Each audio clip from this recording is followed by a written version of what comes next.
সুপ্রিয় দর্শক, আসসালামু আলাইকুম। আপনাদের সবাইকে স্বাগত জানাচ্ছি এখনকার আলোচনায়। আপনাদের সঙ্গে আছি আমি সিরাজুল ইসলাম।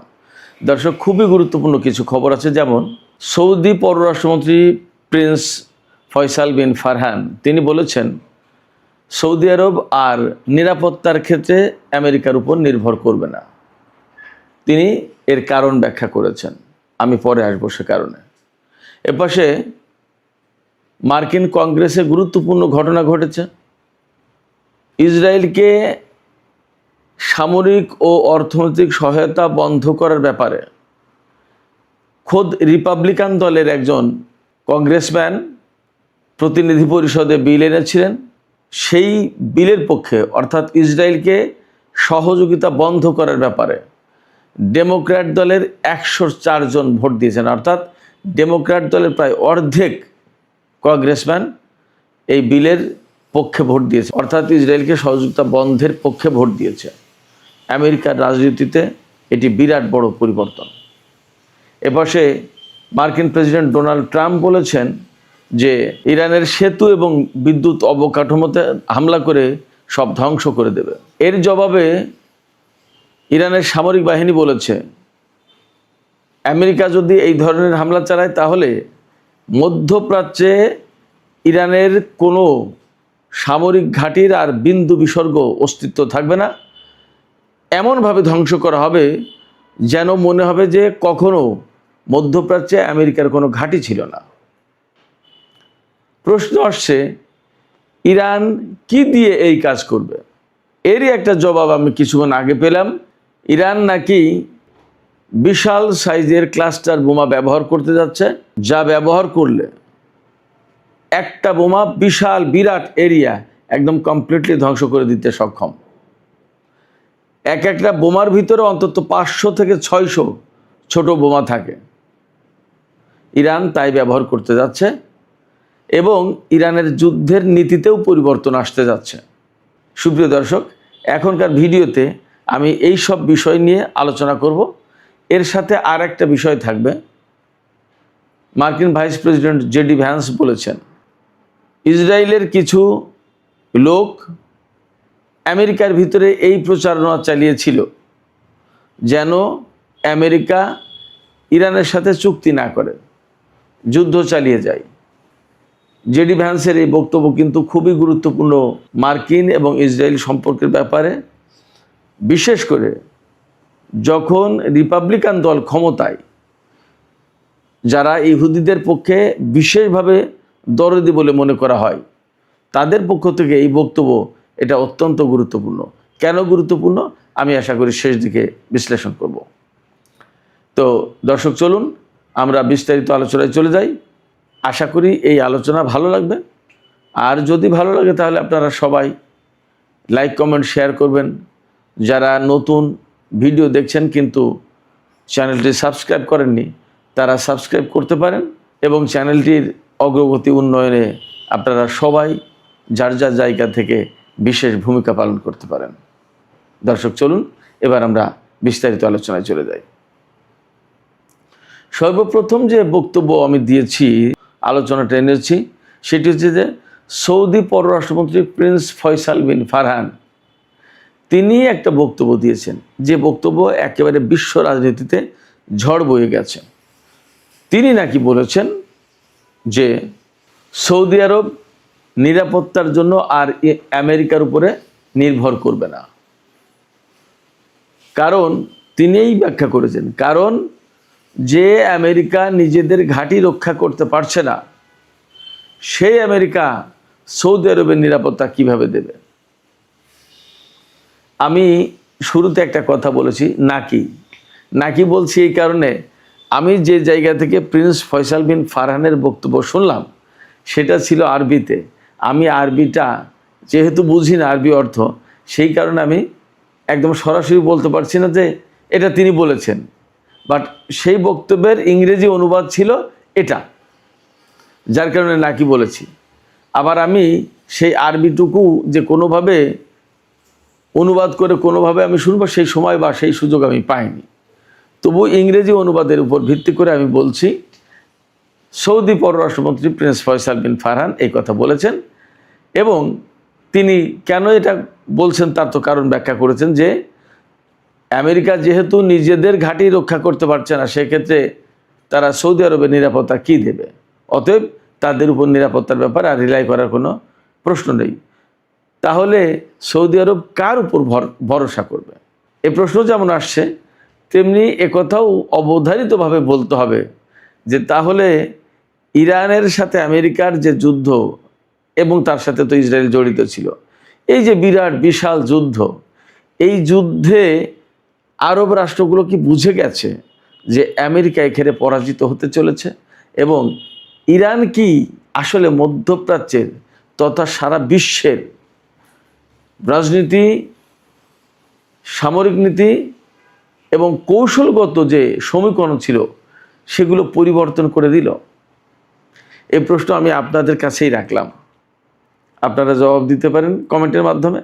আর আমি একটু বলি যে অবশ্যই পরিবর্তন করে দিয়েছে বলে আমি মনে করি, কারণ সৌদি আরবের মতো দেশ যারা যুগের পর যুগ আমেরিকার এই নিরাপত্তার উপর ভরসা করেছে, আমেরিকার সিকিউরিটি আমব্রেলার আন্ডারে ছিল, সেই সৌদি আরব যখন এই কথা বলছে, তখন এতে কোনো সন্দেহ নেই যে আমেরিকা এখানে পরাজিত হতে যাচ্ছে এবং এই যুদ্ধের ভেতর দিয়ে বিশ্বের চালচিত্র বদলে গেছে। এখন এখানে প্রথম যে প্রশ্ন রেখেছিলাম যে আমেরিকার নিরাপত্তার উপর যদি সৌদি আরব ভরসা না করে, তাহলে কার নিরাপত্তার উপরে তারা ভরসা করবে এবং কি করতে যাচ্ছে সৌদি আরব? তাহলে এখানে দুটো ব্যাপার আছে। একটা ব্যাপার হচ্ছে যে ইরান সরাসরি নিজস্ব প্রযুক্তি, নিজস্ব ক্যাপাসিটিতে আমেরিকাকে প্রধানত কোণঠাসা করে ফেলেছে, এতে কোনো সন্দেহ নেই। তবে ইরানের এই সামরিক প্রযুক্তি এবং কৌশলের সাথে রাশিয়া এবং চীনের একটা সম্পর্ক আছে, জড়িত থাকার প্রশ্ন আছে, এবং তাদের প্রযুক্তি এখানে যুক্ত আছে বলে মনে করা হয়। তাহলে সৌদি আরব কি ইরানের কাছ থেকে অস্ত্র কিনতে যাচ্ছে? রাশিয়ার কাছ থেকে, চীনের কাছ থেকে? আসলে কি করতে যাচ্ছে? এটা মোটামুটিভাবে ধরেই নেওয়া যায় যে রাশিয়া এবং চীনের কাছ থেকে সৌদি আরব অস্ত্র কিনবে এবং সম্পর্কের প্যাটার্নটা কিন্তু সেই দিকে যাচ্ছে। ইরানের কাছ থেকে অস্ত্র কিনবে কিনা এটা এখনও নিশ্চিত নয়। তবে একটা বিষয় পরিষ্কার যে ইরানের কাছ থেকে যদি সৌদি আরব অস্ত্র নাও কেনে, তাহলেও একটা কাজ করবে, সেটা হচ্ছে ইরানের সাথে এমন একটা সম্পর্ক তৈরি করবে যে সম্পর্কের প্রেক্ষাপটে ইরান এবং সৌদি আরব একে অপরের প্রতি ওয়াদাবদ্ধ থাকবে, অঙ্গীকারবদ্ধ থাকবে যে একে অপরের অভ্যন্তরীণ ব্যাপারে হস্তক্ষেপ করবে না এবং একে অপরের বিরুদ্ধে আগ্রাসন চালাবে না। যখন সৌদি আরবের সাথে ইরানের এই রকমের চুক্তি থাকবে, তখন সৌদি আরব এবং ইরান নিরাপত্তার সাথেই যথেষ্ট নিশ্চিতভাবে যুদ্ধবিগ্রহ ছাড়া বসবাস করতে পারবে। এবং দুই দেশ তো প্রায় প্রতিবেশী দেশ, পারস্য উপসাগরের এপার ওপার। সেক্ষেত্রে আমার মনে হয় যে সৌদি আরব এবং ইরানের ভেতরকার সম্পর্কে বিরাট পরিবর্তন আসতে যাচ্ছে, এবং এই পরিবর্তন বেসিক্যালি আমেরিকা এবং ইসরায়েল যে ইরানের উপরে হামলা চালিয়েছিল আর ইরান শক্তভাবে রুখে দাঁড়িয়েছে, এর প্রেক্ষাপটে এই পরিস্থিতি তৈরি হতে যাচ্ছে। এছাড়া আমরা আগেই যে সমস্ত আলোচনা করেছি তাও ঘটতে পারে। সেটা হচ্ছে পাকিস্তান, ইরান, তুরস্ক, সৌদি আরব, কাতার, এই সমস্ত দেশ সবাই মিলে একটা নিরাপত্তা বলয় গড়ে তুলতে পারে। যদিও ইয়েমেন নিয়ে সৌদি আরবের সাথে এখন টানাপোড়েন আছে, কিন্তু আঞ্চলিক বাস্তবতা সৌদি আরব আসলে অস্বীকার করতে পারবে না। ইয়েমেন নিয়ে যে টানাপোড়েন তৈরি হয়েছে এবং আমেরিকার সাথে ইরানের বর্তমান যে অবস্থা চলছে, তাতে মধ্যপ্রাচ্য কেন সারা বিশ্বের অর্থনীতি কলাপস করবে। ইরান নাকি ইয়েমেনের হুতিদেরকে সিগন্যাল দিয়েছে এবং ইয়েমেনের হুতিরা ঘোষণাও দিয়েছে। দুটো ব্যাপার, একটা হচ্ছে সৌদি আরব যদি ইয়েমেনের সাথে বড় রকমের যুদ্ধে চলে যায়, তাহলে ইয়েমেন বাব আল মানদেব প্রণালী বন্ধ করে দিতে পারে, এটা একটা ব্যাপার। আর একটা ব্যাপার হচ্ছে ইরান নাকি হুতিদেরকে সিগন্যাল দিয়েছে যে আমেরিকা যদি ইরানের বিদ্যুৎ এবং সেতু অবকাঠামোর উপরে হামলা চালায়, অর্থাৎ এই যে বেসামরিক অবকাঠামো এগুলোর উপর যদি হামলা চালায়, তাহলে হুতিদেরকে নাকি ইরান বলেছে সাথে সাথেই বাব আল মানদেব যেন বন্ধ করে দেয়। বাব আল মানদেব প্রণালী বন্ধ করলে আর হরমুজ প্রণালী তো বন্ধ করতে পারবেই বা করেছে। ইরানের অনুমতি ছাড়া সেখান থেকে জাহাজ যাওয়ার কোনো পরিস্থিতি নেই। কোনো জাহাজ কোম্পানিকে নিরাপত্তা দিতে চেয়েছিল আমেরিকা, তারা প্রত্যাখ্যান করেছে, বলেছে যে তোমরা যে নিরাপত্তা দিচ্ছ, জাহাজ পার হতে যাচ্ছে আর ইরান হামলা চালাচ্ছে, দু একটা জাহাজ ডুবেও গেছে, অতএব তোমাদের নিরাপত্তার উপর ভরসা করি না। ফলে হরমুজ প্রণালীতে শেষ কথা ইরানি বলবে, যা পরিস্থিতি আমরা দেখতে পাচ্ছি। তাতে হরমুজ প্রণালী এবং বাব আল মানদেব প্রণালী যখন বন্ধ হয়ে যাবে, তখন বিশ্বের অর্থনীতি কোথায় থাকবে? বাব আল মানদেব প্রণালী বন্ধ করলে সংকটটা কিভাবে তৈরি হবে? সংকটটা তৈরি হবে এইভাবে, সৌদি আরব শুধুমাত্র হরমুজের উপর নির্ভর করে না, বেশ কিছু তেল লোহিত সাগরের মাধ্যমে পরিবহন করে। লোহিত সাগর দিয়ে এই বাব আল মানদেব প্রণালী দিয়ে চীন বা এশিয়া, পূর্ব এশিয়া, দক্ষিণ এশিয়া, এই সমস্ত জায়গায় তাদের বেশ কিছু তেল আসে এবং সেটা বেশ ভালোই একটা অংশ। বাব আল মানদেব যদি বন্ধ করে দেওয়া হয়, তাহলে এই তেলের পরিবহন বিরাট অংশে বন্ধ হয়ে যাবে। শুধুমাত্র ইউরোপ আমেরিকার দিকে যদি যায় কিছু যেতে হবে, বাব আল মানদেব প্রণালী ক্রস করে আরব সাগর, ভারত মহাসাগর এদিকে আসতে হবে না। তাহলে বাব আল মানদেব প্রণালী বন্ধ করার বিরাট গুরুত্ব আছে। শুধু তাই না, বাব আল মানদেব প্রণালী বন্ধ করে বাব আল মানদেব প্রণালী যে চৌকি দেবে ইয়েমেনের যোদ্ধারা বা সামরিক বাহিনী, তা তো না। লোহিত সাগরে জাহাজ চলাচল ভীষণভাবে অনিরাপদ হয়ে পড়বে তখন। ফলে ইয়েমেন, ইরান, লোহিত সাগর, হরমুজ প্রণালী, সৌদি আরব, আমেরিকার যুদ্ধ বিরাট নতুন এক বাস্তবতা তৈরি করেছে, নতুন এক সমীকরণ তৈরি করেছে এবং মধ্যপ্রাচ্য এবং সারা বিশ্বের যে ভূরাজনীতি, কৌশলগত অবস্থান, অর্থনীতি এবং সামরিক নীতি, এ সমস্তর অনেক কিছু পরিবর্তন হতে যাচ্ছে। এবং সৌদি আরব যদি আমেরিকার নিরাপত্তা বলয় থেকে বেরিয়ে এসে ইরানের সাথে চুক্তি করে এবং রাশিয়া আর চীনের সাথে যদি অস্ত্র ব্যবসায় চলে যায়, অর্থাৎ তাদের কাছ থেকে যদি অস্ত্র কেনে, তাহলে পরিস্থিতি ভীষণভাবে পাল্টে যাবে। সুপ্রিয় দর্শক, এবার আমরা ইরান আমেরিকার হুমকি, পাল্টা হুমকি নিয়ে একটু কথা বলি। মার্কিন প্রেসিডেন্ট ডোনাল্ড ট্রাম্প বলেছেন, আগামী এক সপ্তাহের ভেতরে যদি ইরান চুক্তি না করে, আমেরিকার কথা মতো যদি চুক্তি না করে, তাহলে ইরানের সেতু এবং বিদ্যুৎ অবকাঠামো, অর্থাৎ বেসামরিক অবকাঠামো ধ্বংস করে দেবে। ইরান এখানে বলেছে, আমেরিকা যদি এই রকমের হামলা চালায়, তাহলে ইরান যা করবে তা হচ্ছে মধ্যপ্রাচ্যে মার্কিন ঘাঁটিগুলোতে এমনভাবে হামলা চালাবে, যে হামলার কারণে আমেরিকার ঘাঁটির আর যে সামান্য অস্তিত্ব এখন আছে এর কিছু থাকবে না। ইরানের সামরিক বাহিনীর পক্ষ থেকে এইভাবে বলা হয়েছে যে মার্কিন সামরিক ঘাঁটিগুলোতে বা মার্কিন সামরিক অবস্থানে এমনভাবে হামলা করা হবে যে মনে হবে যেন এখানে কখনো কোনোদিন আমেরিকার কোনো নাম নিশানা, কোনো ঘাঁটি কিছু ছিল না, অর্থাৎ টোটালি অস্তিত্ব মুছে দেওয়া হবে।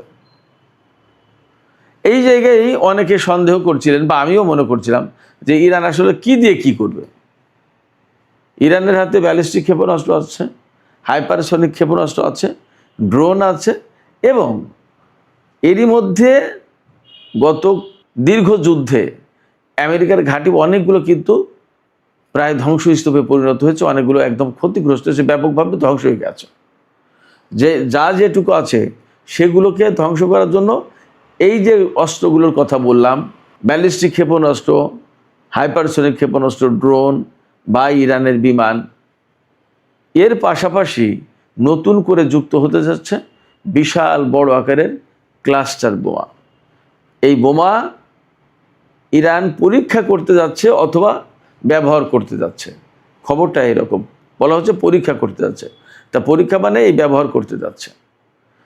এক একটা ক্লাস্টার বোমায় কতগুলো ছোট ছোট বোমা থাকতে পারে? 20-50টা থেকে শুরু করে 500-600 পর্যন্ত।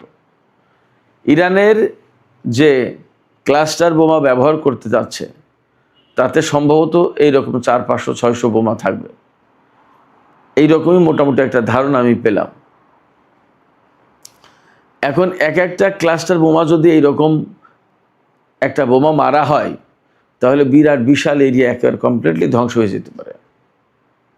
আপনি চিন্তা করে একটা বোমা থেকে 600 বোমা বের হবে। এক একটা বোমার ওজন যদি 20 কেজি করেও হয় তাহলেও 600 বোমার ওজন কত? আমি কথার কথা বললাম, 20 কেজিরও বেশি হবে এক একটা বোমার ওজন। এখানে আরেকটা তথ্য দিয়ে রাখি, এই ক্লাস্টার বোমা কিন্তু আন্তর্জাতিক আইনে নিষিদ্ধ, কিন্তু সেই আইনে সই করেনি আমেরিকা, ইসরায়েল এবং ইরান। ইরানও সই করেনি। ইরানের বক্তব্য আমেরিকা এবং ইসরায়েল সই না করলে তারাও করবে না। অর্থাৎ আমেরিকা এবং ইসরায়েল ক্লাস্টার বোমা ব্যবহার করবে, ওই আইনে সই করলে তো আইনের বাধ্যবাধকতা চলে আসবে। সেই জন্য ওই আইনে সই করেনি, ওই চুক্তিতে সই করেনি আমেরিকা এবং ইসরায়েল। ইরানের বক্তব্য হচ্ছে যে আমেরিকা এবং ইসরায়েল এই ধরনের বোমা ব্যবহার করবে আর আমরা পড়ে পড়ে মার খাবো, আমরাও করবো না, ওরা যতক্ষণ পর্যন্ত না করবে। ফলে আমেরিকা এবং ইসরায়েল এই সমস্ত ক্লাস্টার বোমা ব্যবহার করেছে এর আগে, বা যদি করে ইরানও করতে পারবে, আইনে ইরান ধরা খাবে না। ফলে যুদ্ধ অন্য রকমের গতি পেতে যাচ্ছে, যুদ্ধ অন্য রকমের মোড় নেবে বলে মনে করা হচ্ছে। এবং ইরান যদি ক্লাস্টার বোমা ব্যবহার করে তাহলে সত্যি সত্যিই যুদ্ধের পরিস্থিতি পাল্টে যাওয়ার সম্ভাবনা রয়েছে। এই জায়গায় এই ক্লাস্টার বোমা ব্যবহার করলে আরও যা ঘটবে সেটা হচ্ছে, এতদিন মোটামুটি আমরা ইরানের যুদ্ধের একটা নীতি দেখে এসেছি। ইরান কিন্তু যুদ্ধে মানুষ মারার দিকে নজর দেয়নি বেশি। ইরান নজর দিয়েছে যে বিষয়ে, সেটা হচ্ছে আমেরিকার সামরিক ঘাঁটি স্থাপনা এগুলো ধ্বংস করার দিকে।